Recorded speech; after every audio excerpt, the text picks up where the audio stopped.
Welcome to Doc Talk, a weekly podcast featuring Monument Health physicians addressing medical topics. Tune in to your health with Monument Health.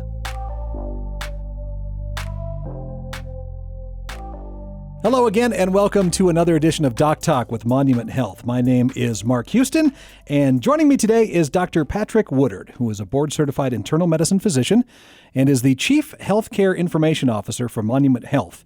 Welcome to the show, Doctor. It's good to have you on here. Yeah, it's my pleasure to be here. Now, you're one of the first doctors I've had recently that's not 100% local.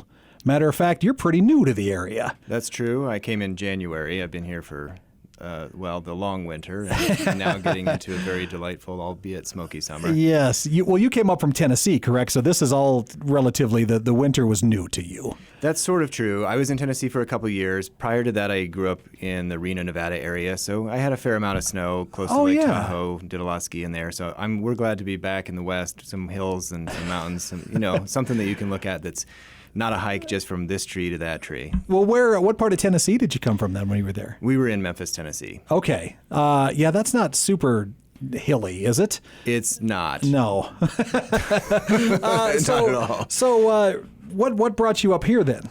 Really the opportunity. I had known a couple folks from the area who really spoke highly of Monument Health, and when the position came open, we were really looking to get back more into the West for lifestyle reasons and for, just the quality of life that you can get living someplace where you can see the sky and it's not full of humidity all the time and you feel like you can get outside, be active. And Monument Health as an employer is a really phenomenal group. It's a great health system for the region, which appealed to me just as a provider and as somebody who will want healthcare at some point too. Sure. That's always nice. So to be able to believe in the mission and that the organization has is really important. Being able to have that nice life-work blend that living in the hills has afforded us just over the last 5 months has been fantastic. Oh, so excellent. We're really happy to be here, and it was all of those things kind of put together. Well, now it says that we know you're a doctor of internal medicine, but your position here at Monument Health is the Chief Healthcare Information Officer. I don't think a lot of people listening to this podcast would really understand what that is. So can you kind of give me a background of what that is? Absolutely. And to be honest, I feel like some days I don't know what that is either. Every day is a new learning experience. The nice thing about healthcare is that it's so complex that you get to learn something new every day. The challenge with that is that you have to learn something new every day. The technology component of it that underpins everything that we do is really in the purview of the Chief Healthcare Information Officer. The idea that if you go flip on a light switch, the lights come on. If a physician walks into the doctor's office and turns on a computer, everything that's behind that needs to work too. So that's all within the purview of the Chief Healthcare Information Officer, making sure that the tools work, that you're able to access the systems when you need to, that it really is not detracting from that physician-patient relationship, and really being part of the information systems that exist behind the scenes that allow us to communicate and to share records and to be able to keep track of health information, whether that be a lab result or a pathology result or tests or those kind of things, those all have to live there and be something that's accessible to a doctor, but isn't something that should be hindering the ability for that clinician to be able to have that relationship with you when you walk into the clinic. So do you have a kind of a technological background too, a little bit, Doctor? A little bit, yeah. I had it prior to coming onto the health system side of things. I had a healthcare startup. I had been a hacker as a kid, so I somehow managed not to get into trouble, but really only by sheer luck. A good VPN, is that what it was? Yeah, this was before VPN. Oh, wow. So, it was always an interest of mine, and so we had a really poor outcome when I was in residency, kind of that training period between medical school and becoming a full doctor, where we had a bad patient outcome that I realized technology could prevent that from happening again. When I trained, we were on paper, so there are a lot of opportunities to do things a little bit better when you're on paper, and one of those was just the handoff between teams, between physician teams, whether that be the night team, which was in this particular case what happened, or between whether that be a primary care or cardiology, that kind of thing. So I wrote some software that enabled that to happen in a much more secure fashion, where you couldn't get lost in the system, where your data was able to flow securely between providers, and they were able to kind of get that whole history. And that's kind of how I got my entry into the world of healthcare IT. So you have obviously seen changes in medicine that have been staggering in some instances, probably, haven't you, since you've started? In a very short period of time, really. Right. Yeah. What are some of the ones that make you most excited when you see them, or that are around now? I think one of the ones that has been the most empowering for people in general has been that move to allow patients to have access to their records and their labs in near real time. I know there have been plenty of instances in which a patient might have gotten a result before their doctor did, and that can create a lot of stress, frankly. But it's also nice to think that if I went to the lab and and maybe I'm just getting a cholesterol check, I don't have to wait until 2-3 days later when the doc finally has time to give me a call to tell me that my cholesterol is 150. I can just know that. And, there are so many stressful things that happen in medicine. They can be from just a new diagnosis of diabetes, or maybe you're having a baby, which is really exciting, or maybe you're getting a cancer diagnosis. All of that's very personal. And it is, I think, the thing that's exciting to me about making sure that those results are available to patients is because you as a person deserve to be able to have that as your own data, as something that I'm able to really work through and think about on my own, and then with the guidance of my clinician to understand how that fits into the broader health picture that I have. It's I've had this conversation with anybody that'll listen, going into, just like you said, get blood work done before you're going to get your yearly physical. You go in, you give the blood. I go back out into the waiting room, and within a 3 to 7 minute window, it pops up on my app on my phone. And that, like you said, was first a little startling, because you're like, well, I don't understand this. Well, yeah, what does any of this have? But then once you start to go through it, and with the Monument Health app, with it's the MyChart app, I believe is what it's called. What I love about it is, especially on the blood work, it gives you that yellow and green, so you know exactly where you fall within the parameters of what should be fine, and it can be a relief, which is really nice to have right there in the palm of your hand. So do you see this? I mean, obviously this is going to expand to include even more, isn't it? Are these apps constantly going to be improving in this area? Absolutely. I think all day, every day, there will be improvements. We may not see them all as they come out, but over a period of time, we'll see improvements just in the way that we interact with our doctor, with our health system, with our hospital. The availability of data from just MyChart will continue to improve, and then the other things that you can do with it outside of MyChart will get phenomenally better. There's some regulation that's going through right now that'll unlock even more data, and the ability for that to be truly portable, for you to take it into your own health apps if you want to do that, to coordinate it with fitness and those kind of things, to really unlock a lot more just usability in terms of that data. And then as an owner of my own data, what do I want to do with that later? I think the answer depends for everybody is a little bit different. Maybe it's I don't want to do anything with it. I don't want anybody to have it, and that's perfectly fine. Or it could be that I want to use that with a therapist that maybe isn't coordinated at all, and I want to share that. I want to have it on my own applications and really interface those things in a way that makes sense for me in the way that I want to do it. So it will continue to improve. More things will become interoperable and interfaceable, and it will really, I think, unlock a new era of what we can do just because we're unlocking things all the time. Do you work pretty closely with some of these bigger tech companies too? I know, if you have an iWatch or if you have an iPhone, I know that they're getting really big into a lot of that medical technology. Do you guys work with integrating that, like you've said, so the MyChart could work with the health app that's on your phone from some of these bigger companies? We do, and in fact, it should. Right now, you can download that into your own Apple Health application today, and we have I have conversations probably once or twice a month with a bunch of different of these, the ones that you see in the news all the time, Apple, Microsoft, Right. Google, these kind of folks, about what's possible.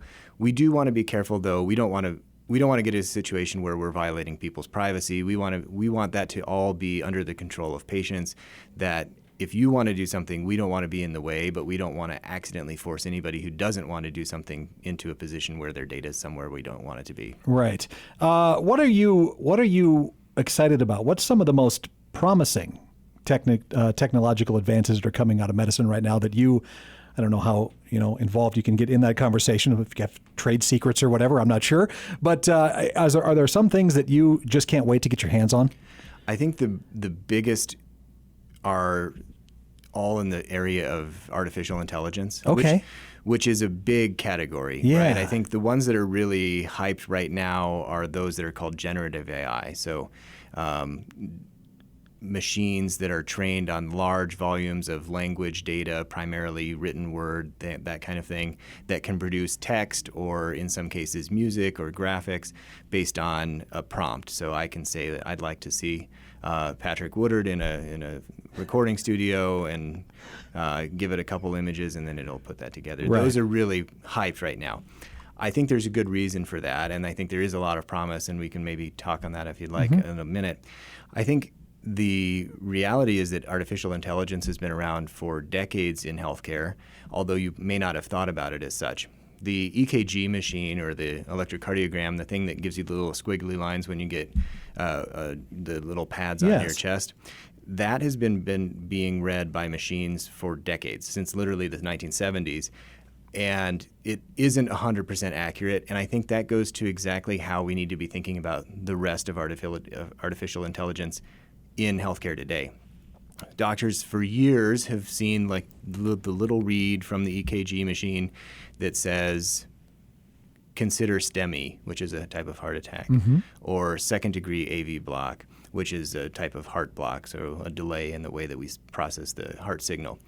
And sometimes that's right, and sometimes it's way not right. But the doctor has always looked at the EKG and made their own determination. And the way that we apply artificial intelligence in the future or in other applications will need to be a lot the same, that the machine is there to assist with the diagnosis, but never to make the diagnosis itself. And I think that's a really interesting way to think about the relationship that we as humans have with the machines that are coming into any field, really, but medicine in particular, just in terms of it is an augmentation device, but not a replacement. And I think that's really important to point out here. With all of these wonderful advancements that are making our lives so much better in the area of medicine, we talked a little bit before we started about people being afraid of the technology in some instances and worried that, if I go in for, let's say, a knee replacement, they're going to put me on a bed, a robot's going to go over the top, and then everybody's going to leave the room, right? And there's not even going to be a doctor in there to just make sure everything's running correctly. But that's not the case at all. I think first and foremost, it's the relationship between you, the doctor, and the patient, and the machine is just another tool that doctors have used for millennia, correct? Absolutely. Now it's just unbelievably smart. It is unbelievably smart. Yeah. I think, for the last couple of years, they've been selling stethoscopes that have audio listening devices in them that can tell you if you're hearing a heart murmur and that kind of thing. Oh, you're kidding. That's which, great. as an assistive device, is incredibly helpful if you're a physician with hearing impairment or something like that. Imagine, I went to school with a guy who had a hearing impairment or hearing aids, and that was a struggle for him, frankly, because he had to have a very expensive electrical stethoscope that dramatically increased the acoustics of the heart sounds or the lung sounds, which it worked, and he was a fantastic physician, it still is. But imagine now being able to have an idea of what you're listening to in advance if you already have a hearing impairment, and just thinking about the applicability to that. If you're thinking, well, maybe my doctor doesn't have to be right in front of me. Maybe I want to see somebody who is here, or maybe I'm on vacation in Florida, but I want to see my regular doctor. Can they still listen to my heart and lungs? Those types of applications start to become unlocked when you think about that type of tool that, 5 years ago didn't exist, but now is something that we can potentially use to augment the relationships that we have with existing physicians, clinicians, and really unlocks a new era of connection. Well, and I think it's only going to make people, hopefully, trust these doctors more as well because of the accessibility for it. I mean, how do the doctors feel about this, though, too? I don't know if I'd want to get a message from somebody at 11:30 at night or something like that, but obviously there'll be parameters put into place for things like that, correct? So are the doctors as excited about these tools as well? Even though it seems initially there might be a little more work in place for them. I think doctors are human too. Mm-hmm. So I think there's the whole spectrum of I'm really excited about it. I can't wait to get my hands on it to never over my dead body will I be using a tool like this. And neither of those is wrong. I think they're both a very reasonable way to react to it. I think the most common reaction is with a little bit of cautious optimism, trying to understand how does this fit into my day. I think physicians in particular, other clinicians, come to work to take good care of patients. And as part of that, they want to make sure that the tools that they have are tools that help them do their job, that don't distract from the good work that they want to come to work to do.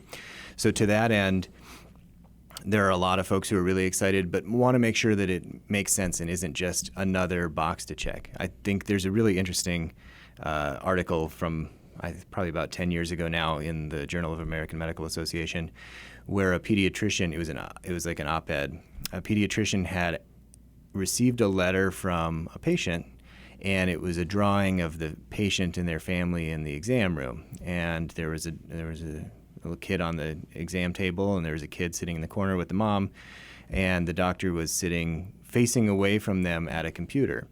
And the whole point of the article was about how that had been a very touching letter to receive from the young patient because, number one, they recognize, kids love their doctors and want to send them something nice.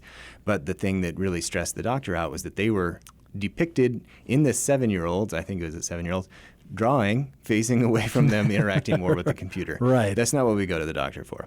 We go to the doctor to have a conversation, to make sure that we're healthy or see how we can get healthy.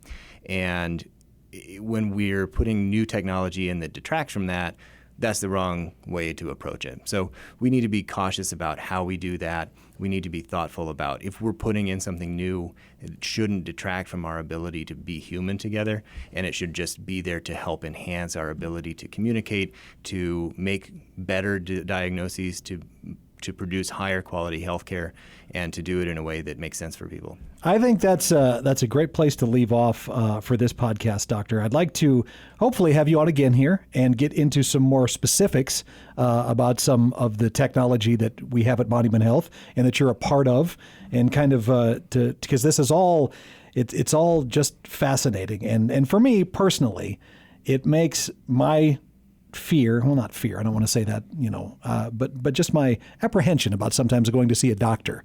I love the fact that a lot of this stuff is there because I like to open the app. I like to see my blood work right away. Absolutely, I like to really kind of dig into that stuff. And I want to talk to you more about some of the specific things that's happening at Monument Health too. So Dr. Patrick Woodard, Chief Health Care Information Officer at Monument Health, thanks for talking with me today. Yeah, it's been my pleasure. Thank you.